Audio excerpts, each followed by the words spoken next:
Hello, I'm Elliot the Purple Hair Doofus, and welcome back to Ready Player One.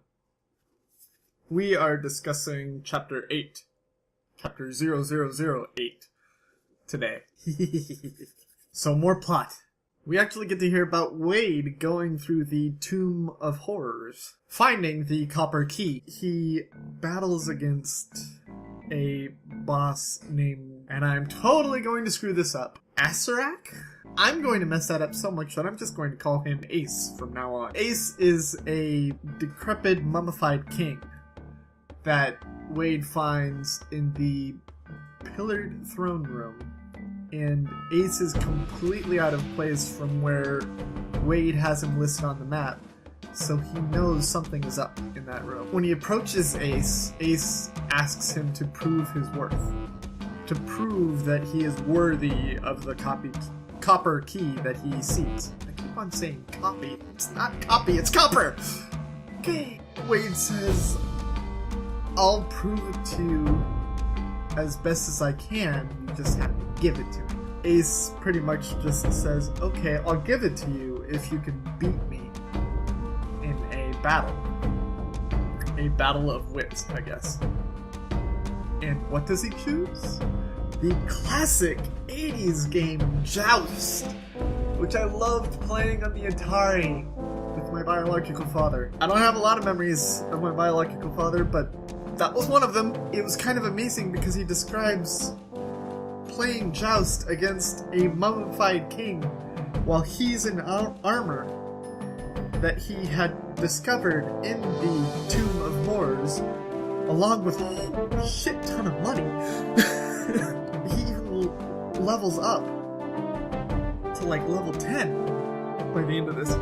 He's hunched over this old arcade game with a mummified king hunched over with him, battling in Joust, going at it on atop of these flightless and flighted birds, and it was just, yes! It's like everything that I wanted from this book was right there in that one little paragraph.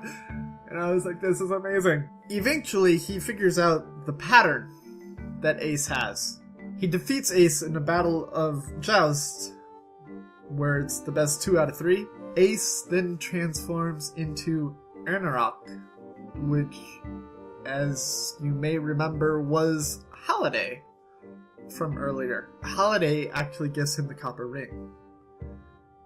And it's this great moment for Wade because he is so happy because he is the first of anyone to ever find the copper key.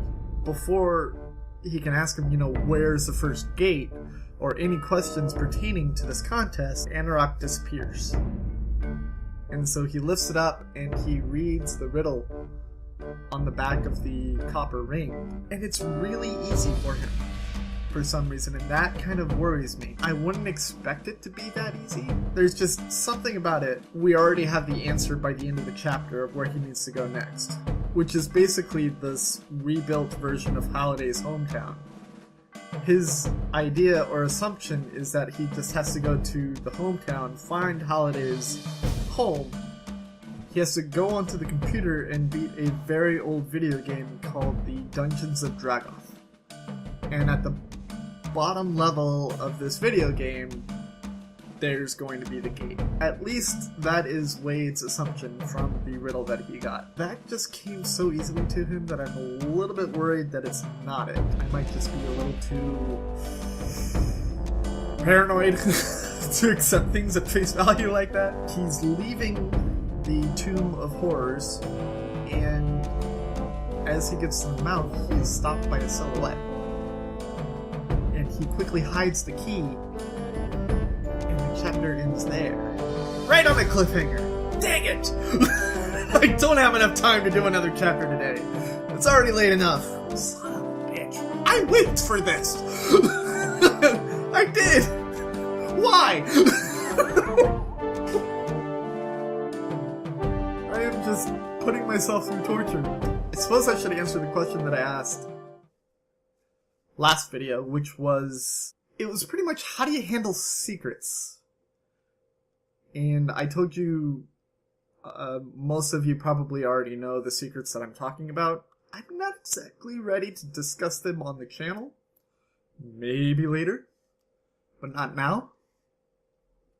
And I think the biggest problem that I had with holding those secrets is when they would come up in everyday conversation.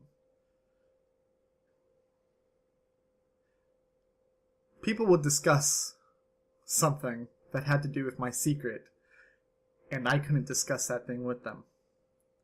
And that sucked.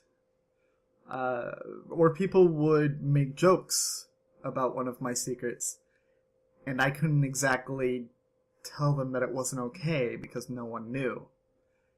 And that sucked.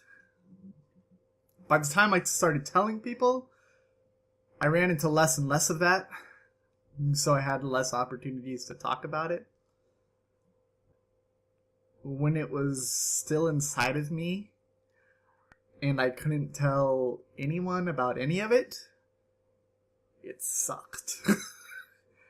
It sucked hard.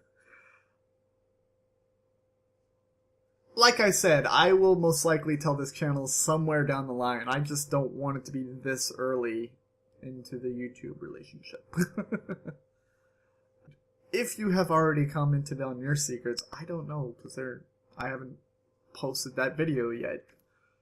If you have, thank you. The question for the next video is, because this one was all about his boss battle with Ace, when was the last boss battle you had difficulty beating?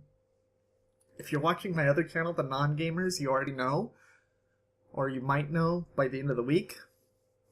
I will tell you all tomorrow, if you're watching it on this channel. I have been the Purple-Haired Doofus, reminding you to watch your pajama radius, and I will see you all in the next chapter of Ready Player One. Toodles!